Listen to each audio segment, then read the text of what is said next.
Bismillahirrahmanirrahim. Alhamdulillahirabbil alamin. Wassalatu wassalamu ala asyrafil anbiya wal mursalin sayyidina maulana Muhammadin wa ala alihi wa ashabihi ajma'in. Qala al-musannif rahimahullah al-imam Abu Hamid Muhammad bin Muhammad al-Ghazali. Kitabun niyyati wal ikhlas. Bismillahirrahmanirrahim. Nahmadullaha hamdas syakirin wa nu'minu bihi imanal muqinin wa nukirru bi wahdaniyatihi iqraras sadiqin wa nashhadu an la ilaha illallah rabbul alamin wa khaliqus samawati wal aradin wa mukalliful jinni wal insi wal malaikatil muqarrabin ayya'buduhu ibadatal mukhlisin. Wa qala ta'ala wa ma umiru illa liya'budullaha mukhlisina lahuddin fama lillah illa ad-dinul khalisul matin fa innahu aghnal aghniya an syarikatil musyarikin wassalatu ala nabiyhi Muhammadin sayyidil mursalin wa ala jami'in nabiyyin wa ala alihi wa ashabihi tayyibin at-tahirin. Amma ba'd. Adapun sesudah itu, sesudah puji-pujian kepada Allah, sesudah syahadat, sesudah salawat dan salam, maka telah tersingkap bagi orang-orang yang mempunyai hati dengan penglihatan iman dan nur-nur Al-Quran, bahwa tidak bisa sampai kepada kebahagiaan kecuali dengan ilmu dan ibadah. Tidak akan bisa mendapatkan kebahagiaan yang sebenarnya, kebahagiaan yang hakiki, kecuali dengan bermodal ilmu dan ibadah. Manusia semuanya binasa kecuali orang-orang yang berilmu, dan orang-orang yang berilmu semuanya binasa kecuali orang-orang yang beramal, kecuali orang-orang yang mengamalkan ilmunya. Dan orang-orang yang beramal semuanya binasa. Orang-orang yang mengamalkan ilmunya pun binasa kecuali orang-orang yang ikhlas. Dan orang yang ikhlas itu berada dalam khatar yang besar, dalam bahaya yang besar.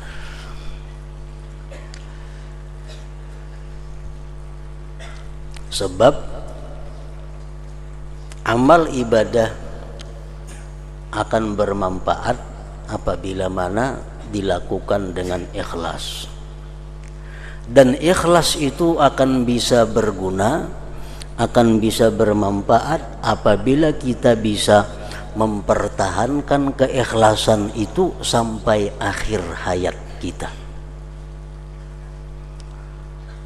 Kita hari ini bersedekah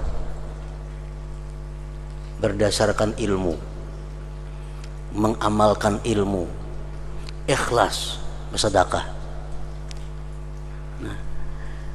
Itu akan menjadi pahala apabila keikhlasan yang kita lakukan pada hari ini itu bisa kita pertahankan sampai akhir hayat kita. Apabila dalam perjalanan hidup kita keikhlasan itu rusak, maka di akhirat tentu kita akan mendapat balasan di sisi Allah Subhanahu wa ta'ala. Makanya hadis-hadis Rasulullah mengatakan, man jaa bil hasanati Barang siapa yang datang nantinya menghadap Allah dengan membawa amal kebajikan. Nah, berarti apa? Berarti amal kebajikan yang dilakukan itu bisa dipertahankan sampai kita mati. Banyak orang yang beribadah, banyak orang yang beramal baik, namun binasa di tengah jalan. Nah, ada beberapa sebab yang sudah kita baca, kita ketahui dalam kitab-kitab yang dahulu, sebab-sebab yang menggugurkan amal. Antara lain seperti nadam, penyesalan. Penyesalan itu menggugurkan satu ibadah. Kemudian kita bersedekah 10 tahun yang lalu, padahal ikhlas sedekah kita.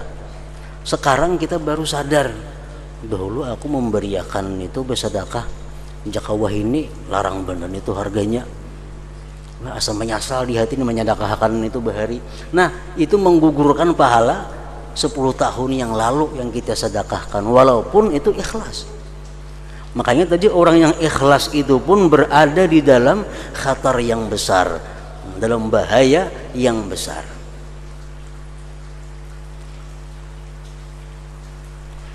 Firman Allah mengatakan, yauma la yanfa'u malu wala banun illa man atallah biqalbin salim. Hari kiamat itu tidak berguna harta, tidak berguna anak, kecuali orang yang datang menghadap Allah biqalbin salim, dengan hati yang selamat. Nah, artinya apa?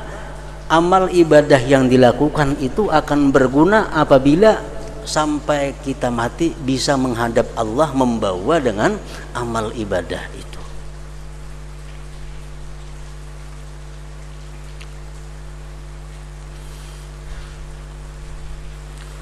Kalau orang berbuat kebaikan, sebesar apapun kebaikan itu, kalau umpamanya di akhir-akhirnya dia murtad, nah itu sudah jelas amal kebaikannya akan gugur. Tapi banyak hal yang menggugurkan amal dan perbuatan itu. Seperti kita ikhlas membantu si fulan, kita ikhlas memberikan pertolongan kepada si fulan. 20 tahun berikutnya lalu kita menyebut-nyebut, dahulu tahu lah ikam 20 tahun yang lalu tuh si fulan itu kada napa-napanya, aku nang membantuinya, aku nang modaliinya, jangan tidak ada jadi napa-napa. Padahal 20 tahun lalu kita ikhlas membantu itu. Tapi karena sekarang ini kita menyebut-nyebut, itu akan menggugurkan pahala.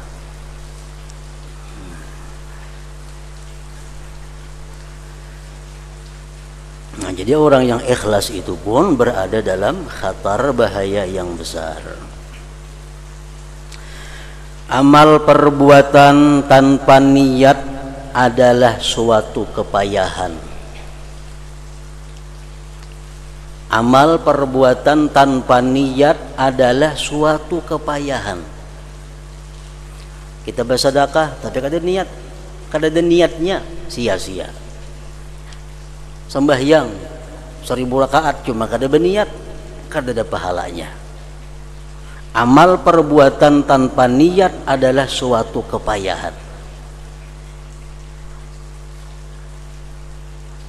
Dan niat tanpa ikhlas adalah riya. Dan riya itu sebanding dengan nifak, kemunafikan. Dan riya bersama maksiat adalah sama. Dan ikhlas tanpa sidik dan pembuktian adalah bagaikan debu yang berterbangan. Keikhlasan tapi tanpa kejujuran, tanpa pembuktian, itu adalah sia-sia. Umpamanya dalam hati kita berniat dengan ikhlas, andai kata aku mendapat rezeki dari Allah 1 juta rupiah, akan kuberikan 50%. Nah, niat bulat di dalam hati dan karena Allah, itu ditulis sebagai pahala. Tapi setelah kita dapat duit 1 juta rupiah, itu diperlukan sidik pembuktian. Apabila dapat duit 1 juta tapi kada dibuktikan niat yang telah lalu itu, maka niat yang telah lalu itu adalah seperti debu yang berterbangan, kada ada manfaatnya artinya. Dan ikhlas tanpa sidik dan pembuktian adalah bagaikan debu yang berterbangan.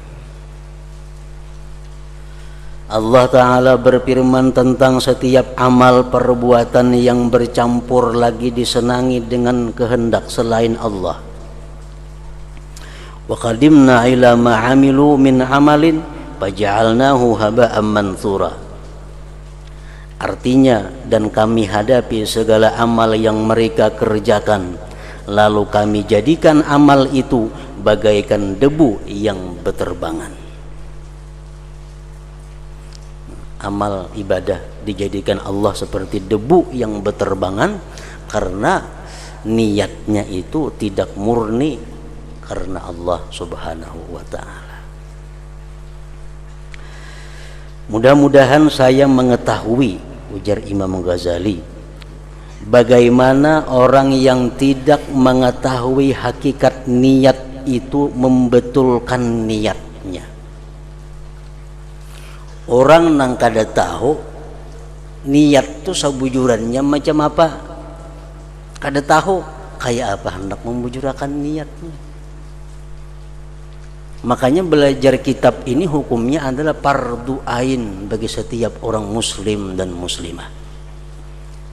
Belajar kitab yang kita baca ini hukumnya fardu ain bagi tiap-tiap muslim dan muslimah. Kayak apa hendak membujurakan niat kalau maksud niat itu kada tahu macam apa arti niat. Apa dimaksud dengan niat, apa dimaksud dengan cita-cita, apa dimaksud dengan kebulatan hati, itu berbeda-beda. Atau bagaimana mengikhlaskan orang yang telah membetulkan niat apabila ia tidak mengetahui hakikat ikhlas. Kayak apa hendak ikhlas beribadah, arti ikhlas tu aja macam kada tahu. Ikhlas fardu ain tiap-tiap muslim dan muslimah. Pengertian niat sudah tahu, kayak apa niatnya supaya ikhlas, kalau arti ikhlas kada tahu. Dikira asa ikhlas sudah sembahyang, asa ikhlas sudah bersedekah, asa ikhlas sudah berbuat, padahal kada tahu nang apa sebujurnya ikhlas itu.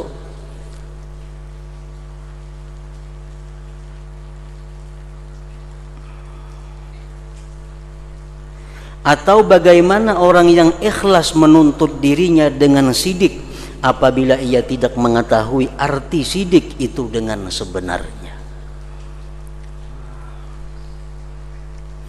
Maka tugas yang pertama bagi setiap hamba yang berkehendak taat kepada Allah adalah bahwa ia belajar niat.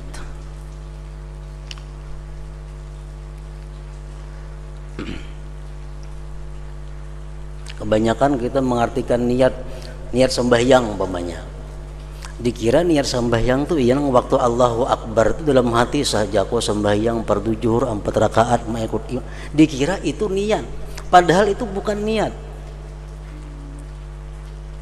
Makanya panjang Allah berapa panjangnya. Kenapa? Membaca dalam hati saja aku sembahyang fardu zuhur 4 rakaat menghadap kiblat mengikut imam tunai karena Allah Ta'ala. Nah dikira itu niat, padahal itu bukan niat. Bukan niat itu. Maka tugas yang pertama bagi setiap hamba yang berkehendak taat kepada Allah adalah bahwa ia belajar niat. Pertama-tama agar berhasil pengertian itu. Kemudian ia membetulkannya dengan perbuatan setelah memahami hakikat sidik dan ikhlas. Yang keduanya menjadi perantara hamba kepada keselamatan dan kemurnian. Dan kami menyebutkan makna-makna sidik dan ikhlas dalam 3 bab. Bab yang pertama tentang hakikat niat dan maknanya.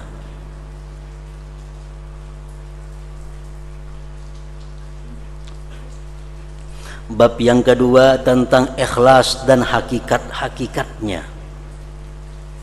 Bab yang ketiga tentang sidik dan hakikatnya. Bab pertama tentang hakikat niat dan maknanya. Dan di dalam bab ini penjelasan keutamaan niat, penjelasan hakikat niat, penjelasan bahwa niat itu lebih baik daripada amal perbuatan. Niat bersedekah lebih baik daripada bersedekah itu sendiri. Penjelasan mengutamakan amal perbuatan yang berkaitan dengan nafsu dan penjelasan keluarnya niat daripada ikhtiar. Penjelasan tentang keutamaan niat, Allah Ta'ala berfirman, وَلَا تَطْرُدِ الَّذِينَ يَدْعُونَ رَبَّهُمْ بِالْغَدَاةِ وَالْعَشِيِّ يُرِيدُونَ وَجْهَهُ. Artinya janganlah kamu mengusir orang-orang yang menyeru Tuhannya di pagi hari dan sore hari sedang mereka menghendaki keridhaannya. Yang dimaksud dengan kehendak itu adalah niat.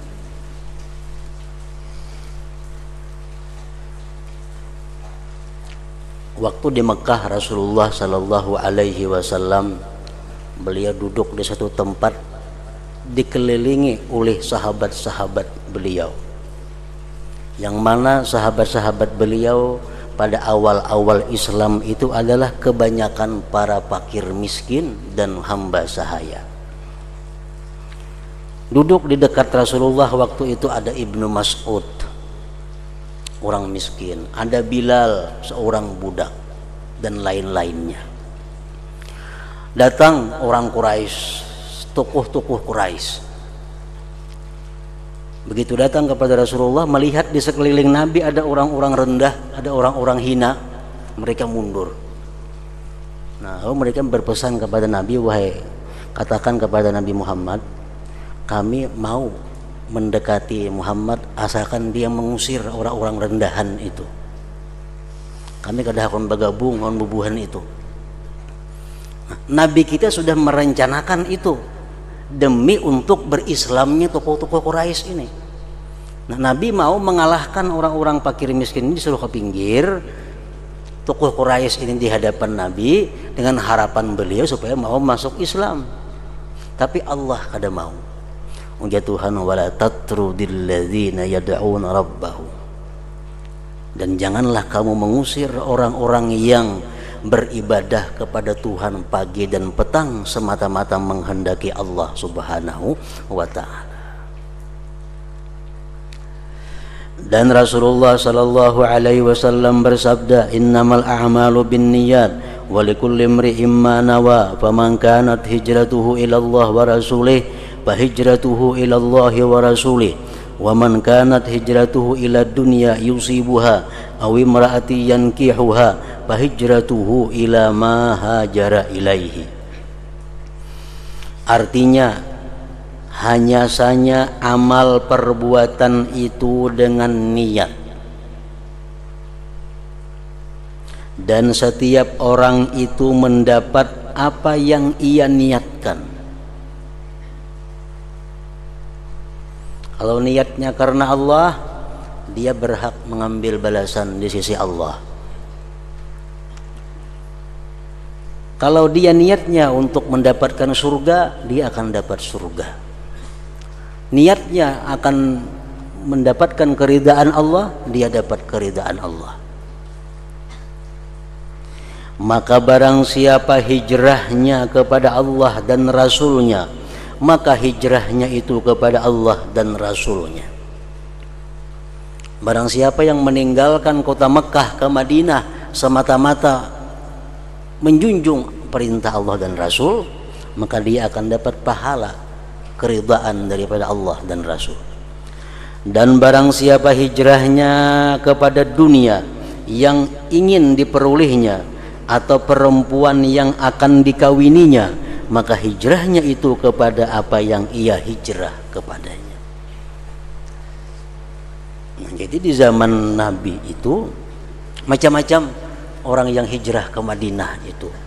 Ada yang hijrah ke Madinah karena mengikut Nabi. Ada yang hijrah ke Madinah karena kongsian usaha hijrah ke Madinah. Ada yang hijrah ke Madinah karena tunangan hijrah ke Madinah. Nah, jadi kata Rasulullah, siapa yang hijrah karena dunia, karena usaha, dia akan dapat usahanya. Siapa hijrah karena perempuan, dia akan dapat perempuannya. Siapa hijrah kepada Allah dan Rasul, dia akan mendapatkan Allah dan Rasulnya. Dan Rasulullah sallallahu alaihi wasallam bersabda, "Aktsaru syuhada ummati ashabul parsi, wa rubba katilin bainas saffaini Allahu a'lam bi niyyatihi." Artinya, kebanyakan orang-orang yang mati syahid di antara umatku adalah orang-orang mati di atas alas tidur.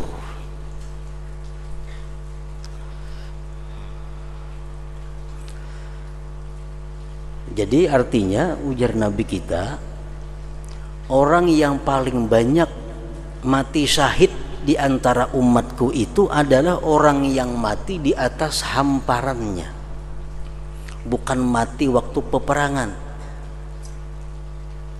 Kenapa sebabnya?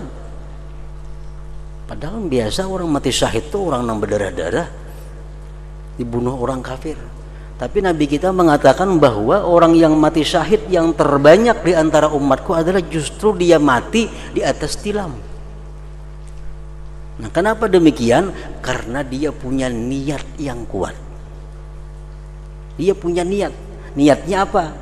Dia punya niat, andai kata ada peperangan fisabilillah, aku rela mati di jalan Allah. Nah, niatnya kuat.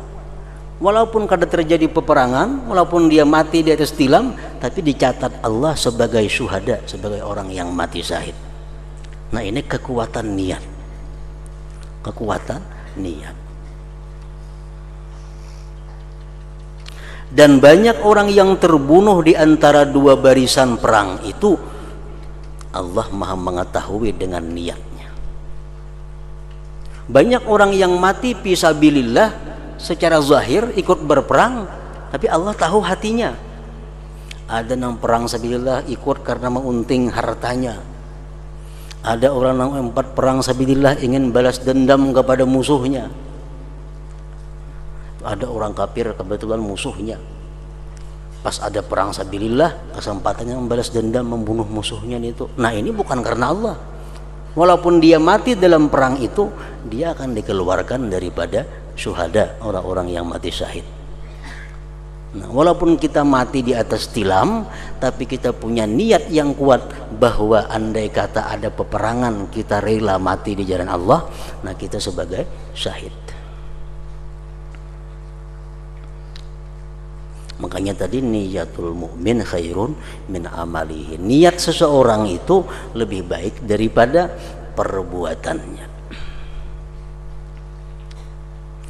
Jadi antara umat dahulu dan umat yang terakhir, umat yang terakhir ini bisa mengejar kekurangan-kekurangan daripada umat yang dahulu itu dengan niat. Dengan niat. Nah, kita punya niat yang kuat, andai kata andai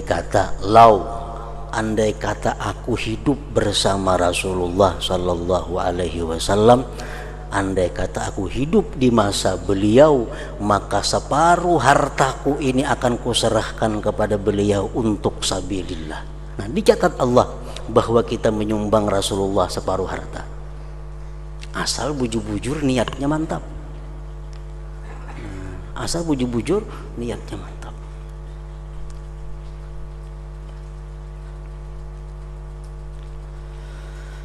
Allah Ta'ala berfirman, "Yurida islahi yuwaffiqillah bainahuma." Artinya jika kedua hakam ya hakim, nah, jika kedua hakam itu bermaksud mengadakan perbaikan, niscaya Allah memberi taufik kepada keduanya. Maka Allah menjadikan niat sebab memperoleh taufik. Ini firman Allah, "Yurida islaha yuwaffiqillahu bainahuma." Ini ayat adalah urusan maislah, mendamaikan orang yang berumah tangga. Ini rumah tangga sepulan lawan pulanah. Rumah tangga ini kada ada damainya, aur perang, batangkar. Nah, sehingga oleh kedua belah pihak suami istri ini dicari jalan keluar kayak apa nang bagus supaya rumah tangga ini rukun, atau kayak apa caranya supaya jangan lagi bertengkar. Nah, lalu dicari dua orang hakam dari pihak perempuan saikung, pihak istri cari laki-laki nang saleh, dari pihak suami cari laki-laki nang saleh. Nah, ini dua hakam ini berunding kayak apa nang baiknya kula kita nang ini, nah rumah tangganya aur macam ini aja. Nah, bila nang dua hakam ini bagus niatnya, bagus tujuannya, Allah akan memberi taufik, memberi petunjuk jalan keluar kayak apa nang bagus. Nah, jadi artinya niat yang bagus itu sebab untuk memperoleh taufik dari Allah Subhanahu wa ta'ala. Rasulullah sallallahu alaihi wasallam bersabda, "Innallaha ta'ala la yanzuru ila ajsamikum wa amwalikum wa innama yanzuru ila qulubikum wa a'malikum." Artinya sesungguhnya Allah Ta'ala tidak memandang kepada tubuh-tubuhmu dan harta-hartamu, dan hanya saja Dia memandang kepada hatimu dan amal perbuatanmu. Hanya saja Allah memandang kepada hatimu, karena hati itu tempat dugaan niat. Allah memandang kepada hati. Bila hatinya bagus, hanya dipandang Allah amalnya.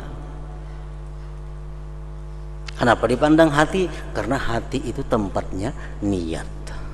Tempatnya niat. Dan Rasulullah sallallahu alaihi wasallam bersabda, "Innal 'abda la ya'malu a'malan hasanatan fatas'adul malaikatu bi suhufin mukhattamah fatulqa baina yadayillahi ta'ala fayaqulu alqu hadhihi as-sahifah fa innahu lam yurid bima fiha wajhi."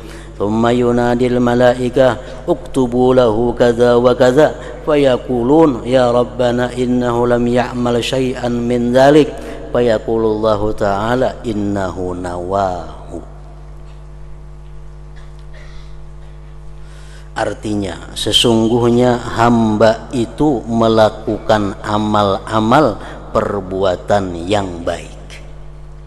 Misalnya sembahyang itu amal baik, sembahyang berjamaah amal yang baik.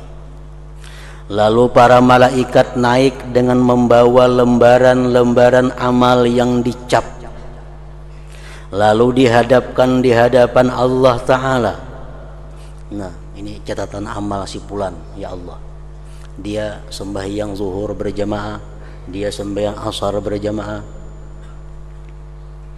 Maka dia berfirman, limparkan ya Tuhan lembaran amal ini, buang lembaran amal itu, karena sesungguhnya ia tidak menghendaki keridhaanku dengan apa yang ada di dalamnya. Ini ada ikhlas ya Tuhan, buang itu. Kemudian dia Allah memanggil malaikat, ya Tuhan tulislah begini baginya ini dan ini. Ya Tuhan tulis pencuri, tulis ingin itu penipu. Lalu para malaikat berkata, sesungguhnya ia tidak berbuat sedikit pun dari yang demikian itu. Ya Allah, dia kada mencuri, dia di masjid sembahyang zuhur berjamaah, Jumat berjamaah, kada mencuri. Maka Allah Ta'ala berfirman, sesungguhnya ia telah meniatkannya. Mulai rumah sudah berniat hendak mencuri di masjid, hendak menipu di masjid. Malaikat menulis coba ini sembahyang berjamaah, tapi Allah menulis hatinya. Bukan sembahyang ditulis Allah, tapi dia sebagai penipu karena dia mengetahui hati hamba-hambanya.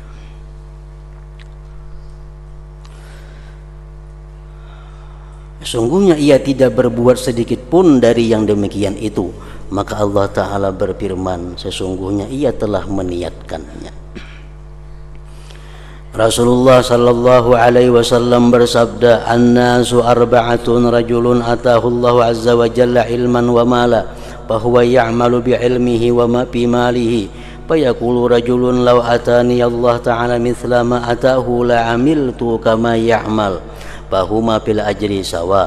Wa rajulun atahu Allah Ta'ala malan wa lam yu'tihi ilma, fahuwa yatakhabbatu bi jahlihi fi malihi, fayaqulu rajulun law atani Allahu mithla ma atahu amiltu kama ya'malu, fahuma fil wizri sawa." Artinya manusia itu 4 macam, yaitu seorang laki-laki yang diberi Allah Azza wa Jalla ilmu dan harta, lalu ia beramal dengan ilmunya pada hartanya. Dia kaya dan punya ilmu, lalu dia bisa mengelola kekayaannya dengan ilmu agama.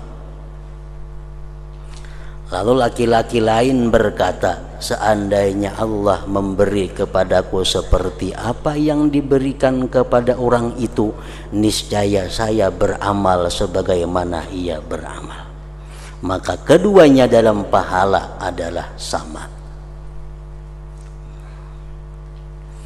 Dan seorang laki-laki yang diberi oleh Allah Ta'ala harta tetapi tidak diberi ilmu, lalu ia bertindak dengan kebodohannya pada hartanya, lalu laki-laki lain berkata, seandainya Allah memberi kepadaku seperti apa yang diberikan kepada orang itu, niscaya saya berbuat sebagaimana ia berbuat. Maka keduanya dalam dosa adalah sama.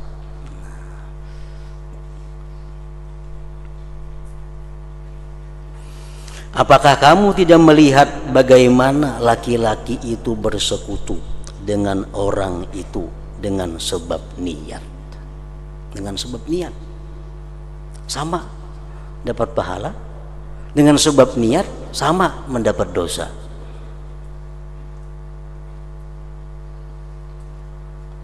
Orang ke masjid sembahyang berjamaah, nang saikung berjamaah ke masjid lillahi ta'ala, biasa bayar untung habis. Nang saya kong berjamaah di masjid tapi dengan niatnya ada di dalam hati. Andai kata nang jadi imam ini nang Rasulullah, maka alangkah bahagianya aku mengikut dengan Rasulullah. Nah, dapat pahala mengikut dengan Rasulullah sallallahu alaihi wasallam karena niatnya. Nang saya kong ada terpikirkan itu.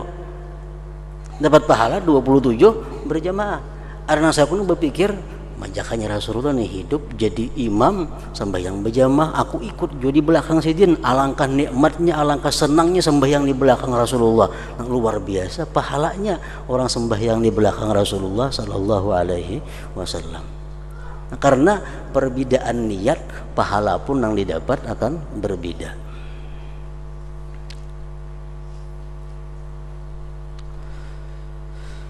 Begitu pula hadis Anas bin Malik bahwa ketika Rasulullah sallallahu alaihi wasallam berangkat pada perang Tabuk, maka beliau bersabda, "Inna bil madinati aqwaman ma qata'na wadiyan wala wati'na mauti'an yaghizul kuffara wala anfaqna nafaqatan wala asabatna makhmasa illa syarikuna fi dzalik wa hum bil Madinah." Qalu wa kaifa dzalik ya Rasulullah? Walaisu ma'ana, qala habasahumul uzru fasyariku bihusnin niyat. Artinya, ujar Nabi kita, sesungguhnya di Madinah ada beberapa kaum Ini Nabi bersabda waktu beliau dalam peperangan Tabuk, tempat yang jauh dari Madinah. Ujar Nabi, di Madinah itu ada beberapa kaum di mana kita tidak menyeberangi suatu lembah dan kita tidak berjalan dengan suatu perjalanan yang dapat memarahkan orang-orang kafir, dan kita tidak mengeluarkan perbelanjaan, dan kita tidak tertimpa kelaparan, melainkan mereka bersekutu dengan kita pada yang demikian itu. Jadi Nabi di Madinah ada orang-orang saudara-saudara kita yang dapat pahala seperti kita, padahal mereka kada umpat menyeberang lembah, kada umpat berjalan, kada umpat susah payah, tapi pahala mereka tinggal di Madinah sama dengan pahala kita perang Tabuk ini. Mereka sahabat bertanya, bagaimana demikian wahai Rasulullah? Bagaimana bisa wahai Rasulullah? Kita lapah berperang di Madinah dapat pahala lah, sedang mereka tidak bersama kita. Rasulullah SAW bersabda, mereka ditahan oleh uzur. Mereka uzur. Andai kata kalau ada uzur, mereka pasti umpat. Andai kata mereka kada ada sesuatu masalah, mereka pasti ikut berperang bersama kita. Tapi karena mereka sakit, ada mereka mengurus orang nang garing, ada yang mengurus itu, sehingga kada kawa umpat kita, tapi niatnya tetap umpat kita. Nah, maka mereka bersekutu dengan sebab niat yang baik. Dengan sebab niat yang baik. Dalam hadis Ibnu Mas'ud disebutkan, man hajara yabtaghi syai'an fahuwa lahu. Artinya barang siapa berhijrah untuk mencari sesuatu, maka ia bagi sesuatu itu. Lalu seseorang laki-laki berhijrah, kemudian ia mengawini seorang perempuan dari kami, maka ia disebut muhajir Ummi Qais.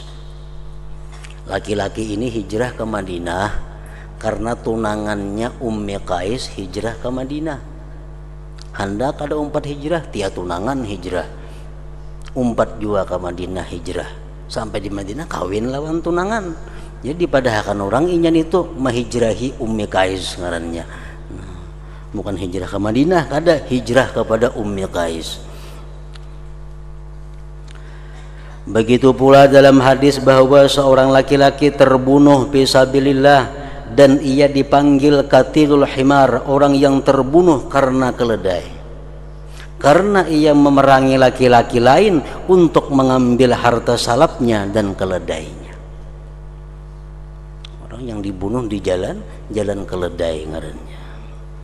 Lalu ia terbunuh atas demikian, maka ia disandarkan kepada niat. Dalam hadis Ubadah dari Rasulullah sallallahu alaihi wasallam bersabda, man ghaza wa huwa la yanwi illa iqala falahu manawa. Artinya barang siapa berperang sedang ia tidak berniat kecuali tali pengikat, maka ia memperoleh apa yang diniatkan. Nah, dalam perang itu ada harta yang disebut ghanimah, ada harta yang disebut ngarannya salab. Salab itu adalah harta yang ada di tubuh orang kafir. Misal orang kafir memakai gelang jam, orang kafir beutas, orang kafir beikat pinggang, orang kafirnya bakuda, orang kafirnya bepedang. Berhadapan lawan kita, kita bunuh orang kafir itu. Nah, seluruh harta yang ada pada diri orang kafir itu ampun kita. Itu ngarannya salab. Nah, jadi sebagian orang Islam ada yang maunting namanya orang kafir nang tasugih itu ditanginya. Nah, karena utas kiri kanan, gelang jam macam-macam di tangan banyak. Nah, jadi itu ngarannya orang nang berperang karena itu. Nah, kalau dalam peperangan itu kita dapat kebun, dapat gedung, dapat macam-macam, nah itu ngarannya harta ghanimah, harta pampasan perang. Kalau dalam tubuh orang kafir itu ngarannya harta salab.